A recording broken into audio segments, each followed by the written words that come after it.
Alors là, chapeau, au revoir, c'était Lionel Guiffant. Alors là, chapeau. Et là, c'est un truc que j'ai toujours gardé en mémoire. C'est qu'il n'y a pas de honte là-dedans. Vous pouvez faire n'importe quel boulot à n'importe quel moment. Le jour où j'ai dit à ma mère, je vais être DJ, franchement, j'ai pris la claque d'un côté et le frigo sur l'autre joue. Donc, ok, d'accord, bon là, ça va pas marcher tout de suite. À mes heures perdues, je règle encore des process pour les copains. Faisant partie de la génération FM, il n'y a pas d'autre mot, je pense qu'on a eu une chance extraordinaire puisqu'on a construit un média.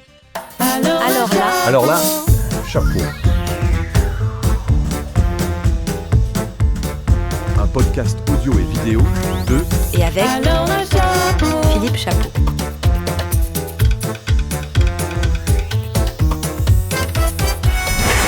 Radio House. Alors là, chapeau, le podcast B2B qui salue celles et ceux qui ont façonné ou façonnent l'audio d'hier, d'aujourd'hui et de demain. Cette semaine, laissez-moi saluer de mon haut de forme Lionel Guiffant. Bonjour. Bonjour. Bon Philippe. Alors, après t'avoir deep searché, ah ouais, on a fait quand même, tu vois, on fait un gros boulot. Hein. C'est dangereux ça. Deep search, voilà ce que l'Internet sait de toi. Depuis mars 2016, Lionel est le directeur général de RCS Europe, la branche européenne du leader mondial des logiciels de radiodiffusion RCS. C'est l'entreprise derrière les outils essentiels comme Selector ou Zeta, utilisés par des millions de stations à travers le monde. Mais l'expérience de Lionel ne se limite pas à la direction d'une entreprise technologique. Il dit attends, tu pourras réagir après. Ne se limite pas à la direction d'une entreprise technologique. Il a des racines profondes dans le métier, ayant été directeur technique chez Fun Radio dans les années 90, où il gérait un réseau national complexe de 200 émetteurs. Cette expérience de terrain lui donne une perspective unique sur les défis quotidiens des radiodiffuseurs. Sous sa direction chez RCS Europe, il a été au cœur de l'innovation, pilotant l'adoption de solutions cloud, l'intégration de l'intelligence artificielle comme Radio GPT dans les outils radio et gérant des transitions technologiques majeures, comme le passage historique de Radio Nova de son système DOS unique au monde vers les plateformes modernes. Lionel Guiffant est aussi une voix influente dans l'industrie. Régulièrement, Ouais, ça fait beaucoup. hein. Régulièrement invité à partager sa vision lors d'événements majeurs comme les Radio Days Europe ou le Paris Radio Show. Encore une fois, c'est un deep search que j'ai fait. Hein.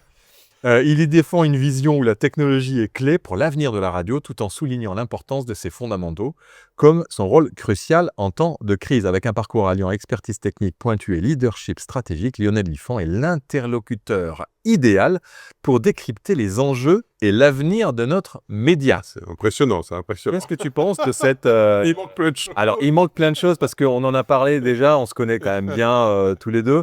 On en a parlé, il y a tout un pan avec la période des tournées Ricard et tout ça. Oui, bien sûr, mais faut que je raconte tout. Ah bah ouais, non, mais vas-y, qu'est-ce qui manque dans cette description?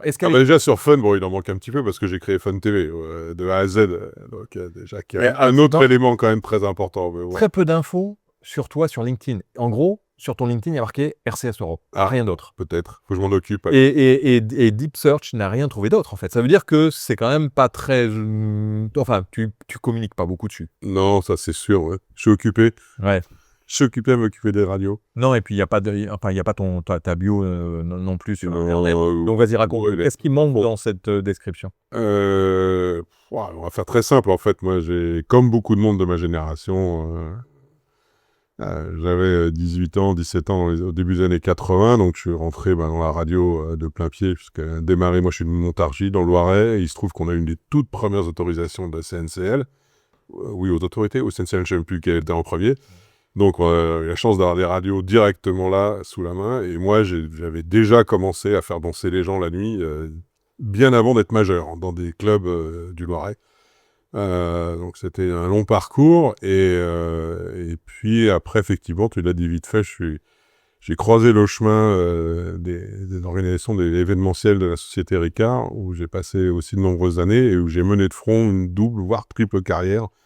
À la fois de radio, entre autres, en travaillant en consultant technique permanent pour Skyrock pendant très très longtemps, et en faisant les tournées et tous les gros événements de la société Ricard en parallèle, et en continuant pendant plusieurs années à faire danser les gens quand même.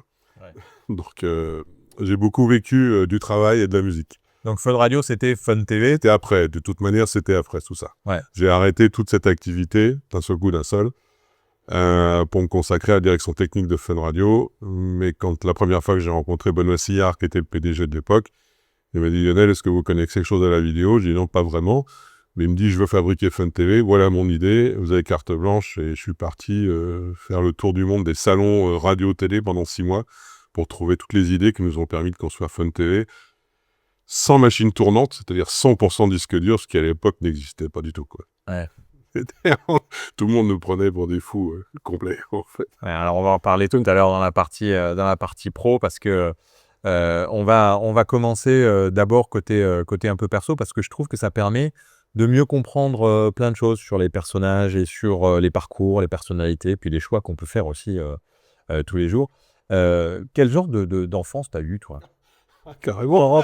Sans rentrer dans le côté... Oh, j'ai eu une enfance très sage jusqu'à mes 16 ans et demi, Ouais. où ouais, je suis dans une famille industrielle, du Loiret, qui est basée sur un historique parisien strasbourgeois. Donc voilà, vraiment pour toute la généalogie. Et j'étais très très très sage, vraiment un enfant modèle, jusqu'à temps que mes parents aimaient beaucoup danser, organiser des soirées, et jusqu'à temps qu'on me donne la liste des musiques qu'il fallait passer sur les cassettes pour faire danser les gens. Et j'en suis jamais revenu, en fait. Et puis, à l'époque, on faisait pas des... Moi, je suis quelqu'un de technique, malgré tout, même si j'ai toujours baigné dans la musique, et je continue vraiment plus que jamais. Donc j'ai fait de l'électronique, puisqu'à l'époque, on faisait pas d'informatique, j'ai fait de l'électronique.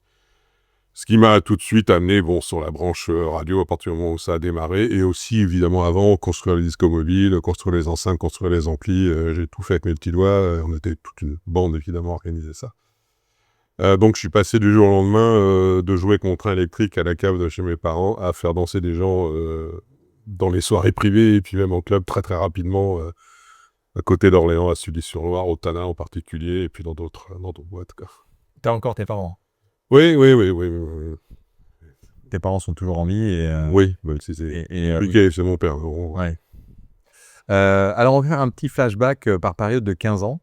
Le gosse que tu étais à 15 ans, d'accord, à 15 ans, dirait quoi de l'homme que tu étais à 30? C'est-à-dire, si à 15 ans, tu te voyais quand tu en avais 30. Voilà, c'est la fin de cette partie d'Alors là, chapeau, disponible gratuitement. C'est déjà fini? Eh oui, c'est fini. Mais si vous désirez découvrir la suite de cet épisode, retrouvez-nous sur la lettre.pro/ALC en majuscule, ALC. Et souscrivez à un abonnement pour accéder à tous nos contenus. Ah ben d'accord. Ben j'y vais alors.